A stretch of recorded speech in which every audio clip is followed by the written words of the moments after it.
Well, here we are inside Canvas.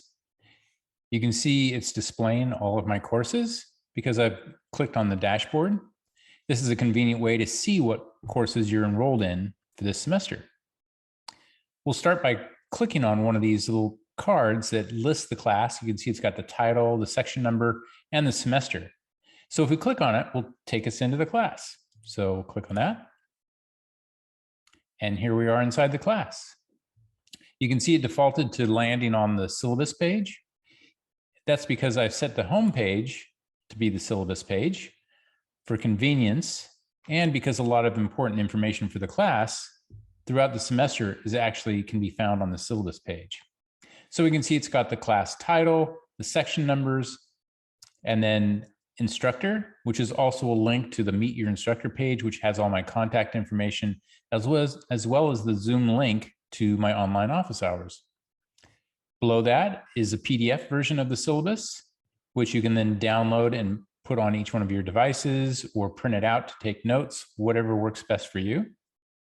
Below that is a start here. That's for the orientation assignment, so you know where to find the link to begin the orientation assignments. The prerequisite for the class, the description, the duration, the holidays, the student learning outcome expectations for the class. Below that, I've created links to each of the sections of the syllabus, so then that way you don't have to go through the whole syllabus. It makes it a little bit easier to find information, particularly if you want to look up assignments and projects or important dates, you can just click on that. Below that is the course summary that's generated by Canvas. You can see it's chronological, and each one of the dates represents what activities are due that date.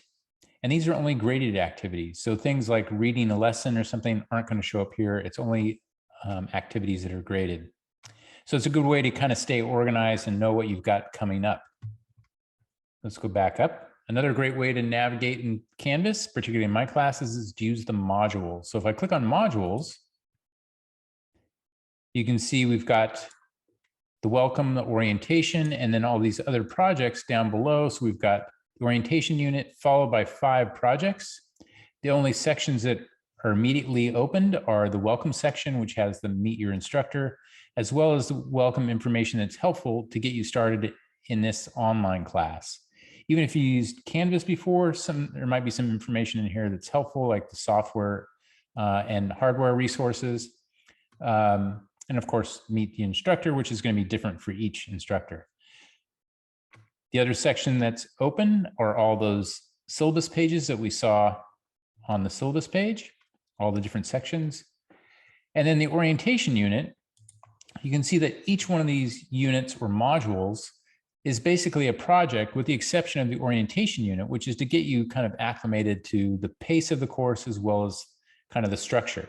So you can see it starts off with an introduction, followed by a lesson, a quiz, your contact information, where you can add a picture and a little bit of information that you maybe want to update about yourself. The lab and discussion, where you can either attend one of the 4 Zoom sessions the first week or post on the discussion. There's the Canvas profile notifications. This is important. So even if you've done this in a previous semester, just to make sure that you've updated your notification information, so that any changes in the course or any announcements or changes to assignments, you get notified. There's a lesson, and so we can see the icons different, so this won't show up in the summary page. So this is a lesson for constructive critiques, followed by an actual assignment. It's a discussion that'll simulate the peer reviews that you're going to do for the rest of the semester, and you get to critique me in this first one. That's not due until the following Monday, so the second week of classes. So it's important that you complete these first 4 assignments the first week, because that'll indicate that you're active in the class and participating. Otherwise, you may be dropped. The other thing that happens is, because you have a rollover assignment that's not due till Monday, but you might do it over the weekend. So when that one's due, the next project starts that following week. So you can see that we've got the quiz and the lesson that same week as the last assignment was due. which then follows the same structure and timeline as the previous one. So it's a good way to get acclimated to kind of planning your time. And also it's very similar to what happens in industry is you're never just working on one project. If you are, it's like there's another one coming right on your in file that you need to then start working on right away, or even while you're finishing up the previous. So it's kind of a good process to get prepared for an internship or an entry-level position.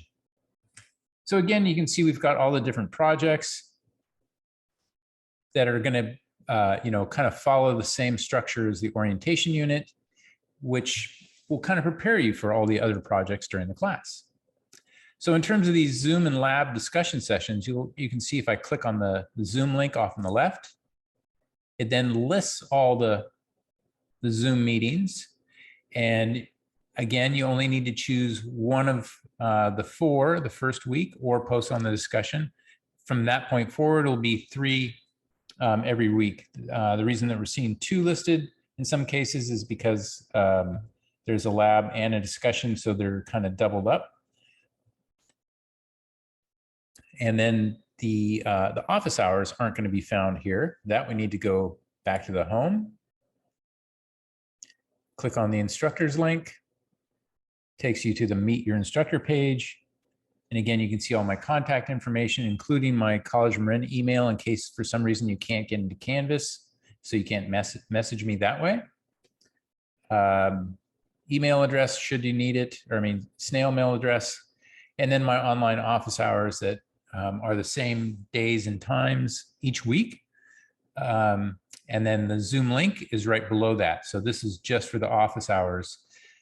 It's really important that if you need to contact me regarding a private matter that you want to talk privately and you don't want to be interrupted by other students, because these are open to all of my students in all of my classes.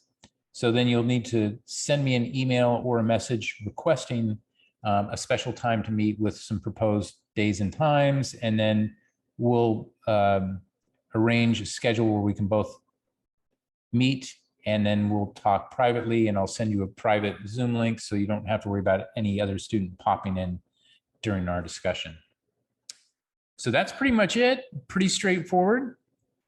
Again, just use the syllabus page as your way to kind of navigate towards things, through the class and kind of keep it on track and stay organized.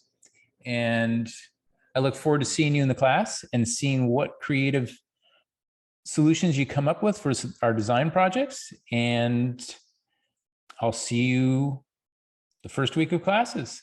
Welcome.